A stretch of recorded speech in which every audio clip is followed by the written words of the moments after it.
யாரா தூங்கும் போது தான் போன் அடிக்கிறானுங்க. சை, போன் அடிக்கிறதுக்குன்னு ஒரு நேரமே கிடையாது.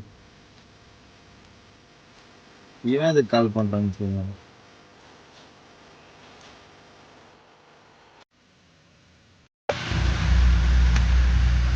சொல்றா.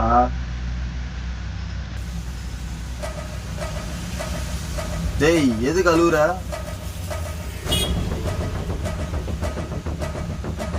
ஹலோ, அழுவாதடா. அழுவாம சொல்றா ஃபர்ஸ்ட். என்னடா ஆச்சு?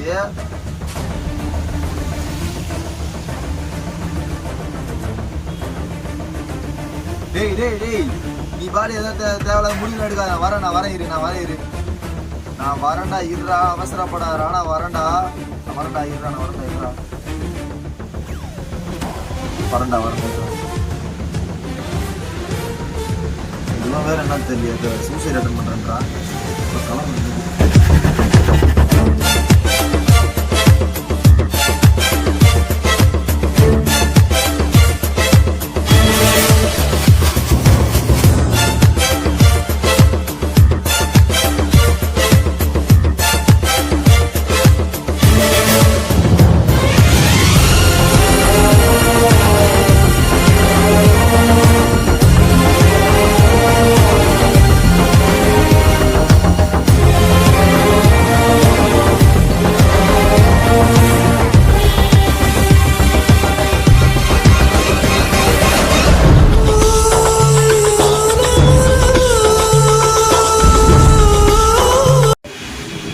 உனக்கு வைத்தியம் பிடிச்சானா?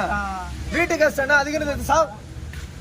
டேய் டேய், எதுடா அதுக்கு இந்த தற்கொலை நடக்குது? எதிரா பண்ற ஓடல மச்சான், ஒன்னும் ஓடல. வண்டி ஓடல, என்ன பிரச்சனை? அதுக்கு சாவறதுக்கு போக வேண்டிய என்ன பண்றது மச்சான்?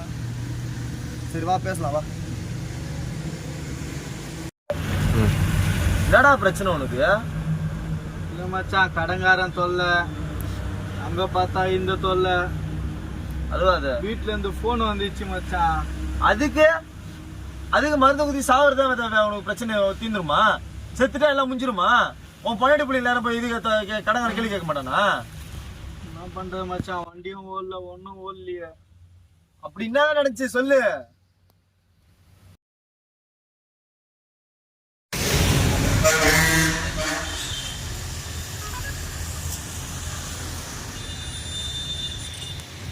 சொல்லுமா.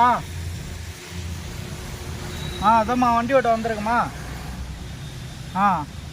வாடகை காசா? அம்மா இனி குத்துறேன்னு சொல்லுமா, வண்டி ஓட்ட குத்துறேன்னு சொல்லு. சரிம்மா, நீ சாப்பிட்டு பாடுமா, நான் வந்துடுறேம்மா அதுக்குள்ள. ஏதாவது சொல்லுமா, வந்து குத்துறேன்னு சொல்லுமா. இனி கண்டிப்பாக வண்டி ஓட்டி குத்துறேன்னு சொல்லுமா, சரியா?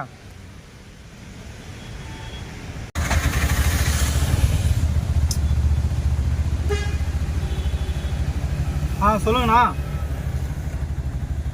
வண்டி டியூ காசாண்ணா? சொண்ணா இனி போட்டு சொல்லண்ணா. இந்த வாரத்தில் குத்துறேண்ணா, வண்டி ஓடலண்ணா சுத்தமா. ப்ளீஸ்ண்ணா இந்த வாரத்தில் குத்துறேண்ணா.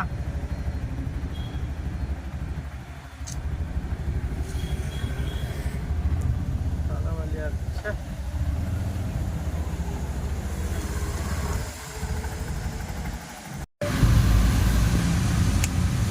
என்ன ஒரு சவாரியும் ஆக மாட்டேங்குது. காலையிலேருந்து சும்மா உட்காந்துருக்கேன், என்ன பண்ணுறதுன்னு தெரியல. வீட்டு கஷ்டம் வேற, கடங்காரன் வேற ஃபோன் பண்ணுறான், வண்டிக்காரன் ஃபோன் பண்ணுறான், என்ன பண்ணுன்னு தெரியல. சே, இந்த பொழப்பு பொழைக்கிறதுக்கு அதுக்கு விஷம் குச்சே செத்துடலாம்.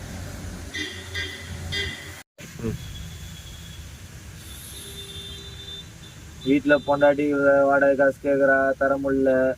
கடங்காரனுக்கு கடன் காசு தர முடியல. வண்டிக்காரன் டீவ் கட்ட முடியல. இதெல்லாம் பொதுவா எல்லா டிரைவர் வாழ்க்கையிலயும் நடக்கிறது தான். உன் வாழ்க்கையில மட்டும் இல்ல, எனக்கும் தான் அந்த மாதிரிலாம் பிரச்சனை இருக்குது. நான் காலையில இருந்து உட்காந்து ஒரு ரூபா போனி கூட பண்ணலடா இன்னும். எல்லாம் காலையில 6 மணிக்கு வந்தேன்டா நானு. 6 மணிக்கு வண்டி ஓடாம உட்காந்துருக்கேன். சரிடா, எல்லா டிரைவர் வாழ்க்கையில நடக்கிறது தான். அதுக்குன்னு சாவு மட்டும் தீர்வு கிடையாது. செத்துட்டா எதுவுமே முடியாது. அதுக்கான தீர்வு என்ன? அது தேடு. அந்த கஷ்டத்தை எப்படி சமாளிக்கணும் தேடு. நாளைக்கு உன் பொண்டாட்டி பிள்ளைங்களை போய் அங்க போய் கடங்காரன் மிரட்டினா அப்போ உனக்கு பொருத்தமா இருக்குமே, சந்தோஷமா இருக்குமே. ஏன்டா இப்படி அநியாயத்துக்கு இந்த மாதிரி முடிவுல எடுக்கிறீங்க? கஷ்டம்ன்றது டிரைவர் வாழ்க்கையில இருக்குதான், இல்லைன்னு சொல்ல. எல்லா டிரைவர் கஷ்டம் இருக்குது, உனக்கு மேலே கஷ்டம் இருக்குது. அதுக்கு செத்துறக்கூடாது. உன்னோட உரிமையை நீ தான் தேடணும். புரியுதா? அண்ணல் உனக்கு ஒரு சின்ன எக்ஸாம்பிள் சொல்றேன்டா. டாக்டர் அண்ணல் அம்பேத்கர் அவரோட உதாரணமா எடுத்துக்கோ. அவரோட பொன்மொழி ஒண்ணு சொல்றாரு, உதாரணமா எடுத்துக்கோ. கற்பி ஒன்று சேர் புரட்சி செய். அதுக்கு அர்த்தம் என்ன சொல்லு? கற்பி எல்லாத்தையும் உன்னோட பிரச்சனை எழுது மக்கள்கிட்ட சொல்லி அதை அவங்கள ஒன்று சேர்த்து புரட்சி செய். எப்படி புரட்சி செய்யணும்? சட்டத்துக்கு உட்பட்டு புரட்சி செய். அரசாங்கத்துக்கிட்ட போய் போராடு, உன்னோட உரிமையை கேட்டு போராடு. புரியுதா? சாவு மட்டும் நிரந்தரம் இல்ல. செத்தா எல்லாம் மாறட்டும் நினைக்கிற? எதுவுமே மாறாது. உன்னோட உரிமையை நீ தான் தேடணும். உங்களோட உரிமையை நீங்க தான் தேடணும். இந்த மாதிரி பல டிரைவர் வாழ்க்கையில பல பிரச்சனை நடந்துதான் இருக்குது. ஆனா யாருமே செத்துட்டா தீர்வு கிடைச்சிருதுன்னு நினைக்கிறீங்க. தீர்வு அதுல இல்ல, உங்க கையில தான் இருக்குது. வர டிசம்பர் மாசம் 10ஆம் தேதி செவ்வாய்க்கிழமை மாபெரும் மாநில அளவுல போராட்டம் நடக்கிற தயாரா இருக்கிறோம். எல்லாம் போராட்டத்துக்கு வாங்க. டிரைவரோட வாழ்வாதாரத்தை மீட்டெடுங்க. எல்லா டிரைவருக்காக தான் நடக்குது இது. அன்னைக்கு மட்டும் கடன் பிரச்சனை, வண்டி ஓட்டணும் அப்படின்னு சொல்லி மட்டும் நினைச்சிடாதீங்க யாரும். ஒரு நாள் கடன் பிரச்சனை தான், வண்டி ஓட்ட போயிடுங்க. வர காலகட்டத்துல வீட்டுல அடுப்பு எரியுறது கூட கஷ்டமா போயிடும். அன்னைக்கு ஒரு நாள் வண்டி ஓட்டாம ஸ்ட்ரைக் பண்ணி எல்லாம் வந்து சேருங்க. நீ வந்து சேரு.